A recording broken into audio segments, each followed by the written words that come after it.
Thought I would share with you guys 3 of my favorite Summerween book recommendations. This book was perfection. Jackpot. Happy Summerween. If you're new to the concept, Summerween is basically just like Halloween, kind of all year round, but you kind of bring elements of the fall season, of Halloween season into the summer. For us fall girls, this is just a way to like romanticize the summer and basically just get me hyped and excited for fall because I'm a fall person and I don't really love the summertime. So in today's video, we're just gonna have a fun little Summerween day. I thought I could like decorate a little bit, show you some fun Summerween book recommendations I have. So yeah, let's have a fun Summerween day. Okay, first things first is decorating. I'm gonna get out some of our fall decorations just to help get into that vibe. Since we recently just moved, my decorations are right here, which is really convenient. And honestly, I don't have a ton of like holiday decor, so this should be pretty easy.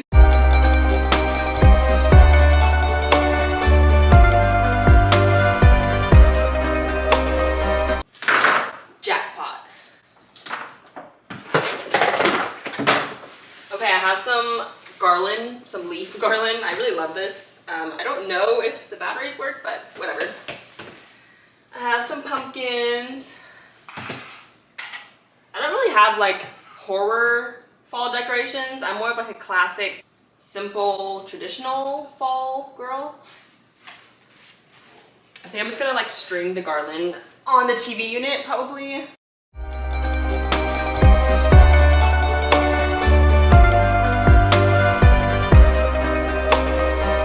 I think I'm gonna hang my other Halloween garland on my bookshelf over here.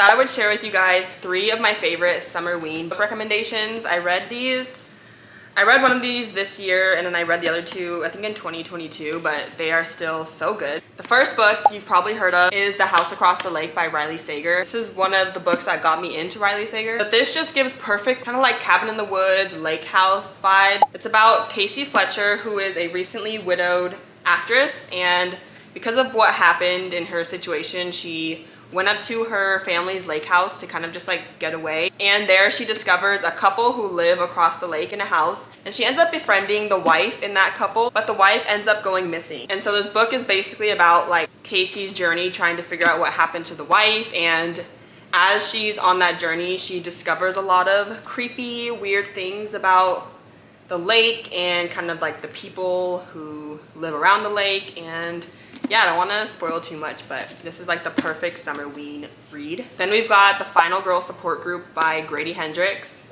This book was perfection for me. I rated this book like a 7 out of 5. It was so good in my opinion. So this book is about Lynette. I read this 2 years ago, so I pulled up a little synopsis so I can remember. This book is about Lynette Tarkington, a woman who survived a massacre 26 years earlier and is still trying to adjust to her life. Lynette joins a support group with 5 other women who have also survived mass attacks, and the group meets weekly to share their experiences and support each other. However, after years of processing their trauma, most of the women want to disband the group. Lynette, who copes with paranoia about her life, becomes convinced that someone is targeting the group and that they must stick together to survive. When one of the women doesn't show up to a meeting and goes missing, Lynette's worst nightmare becomes reality. So if you don't know what a final girl is, it's basically like in those old 80s slasher movies, there's always like this one girl who survives, so she's considered the final girl. So this book is about like 5 of those final girls, and each of the final girl like characters is based off of those popular slasher 80s movies. So this was just so good and the perfect Summerween read. It mixes like comedy with kind of like that suspenseful horror aspect. It's just so good. And lastly, we have The Hacienda by Isabel Cañas, I think is how you say her name. This book gives major Mexican Gothic vibes. So if you like Mexican Gothic, you will love this, I think. I really love Mexican Gothic and I like this. This book is about the main character, Beatriz Hernandez Valenzuela, a mestiza woman who marries Rodolfo Soloranzo. Solorzano to ensure a life of safety. When she arrives at Hacienda San Isidro, she senses a vengeful spirit and soon realizes that the house is haunted. So Beatrice basically marries into the Solorzano family. And so Rodolfo, which is her husband, he owns this big hacienda, and so she moves into it. And then she realizes the hacienda is haunted, which I really like that paranormal aspect because I feel like a lot of books don't include that. There's always like a logical explanation to things, and the author doesn't usually just leave it as like a true paranormal occurrence, if that's the right word.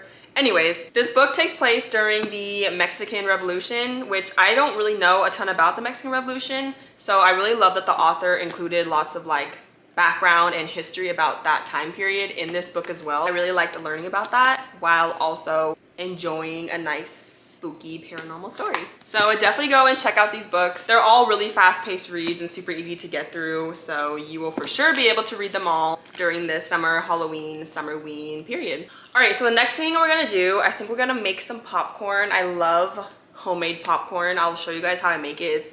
It's nothing groundbreaking, it's just homemade popcorn, but I really love how I make it. And then I think we're gonna turn on maybe like an old 80s slasher movie. I don't love like actual like horror or slasher films, but when you're doing a Summerween day, you have to watch a slasher movie. So we'll see what I end up putting on. Okay, so when I'm making my homemade popcorn, I just get like a big saucepan, and then I get the lid to that saucepan. Obviously turn on the stove. I turn it to like in between hot, or in between like high and medium.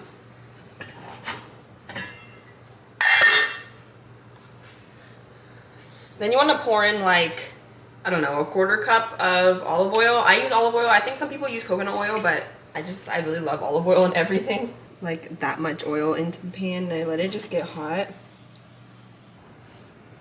Next I'll get the kernels. The kernels I use are just like regular yellow popcorn kernels. These ones are from Target.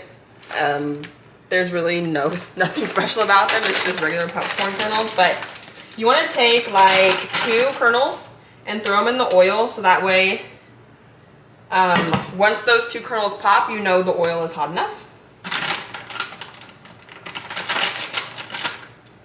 And usually I'll do a full cup of popcorn because I love popcorn, but I had some yesterday already, so I think I'm just gonna fill it to like 3/4 full. Hi, buddy.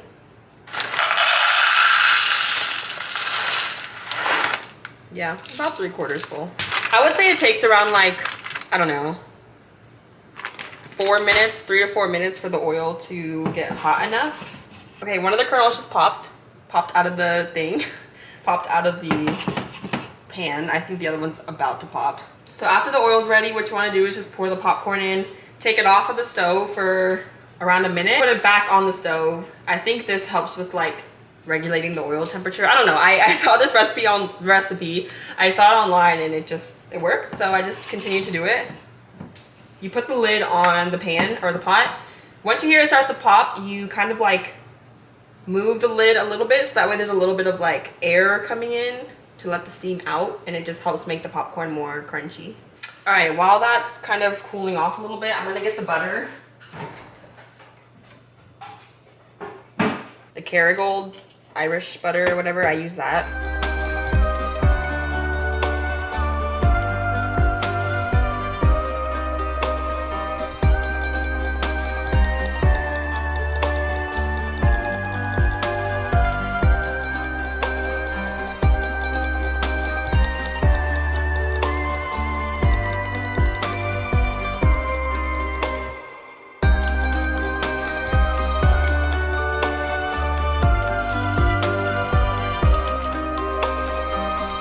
Kernels that didn't pop today, so I hate when that happens.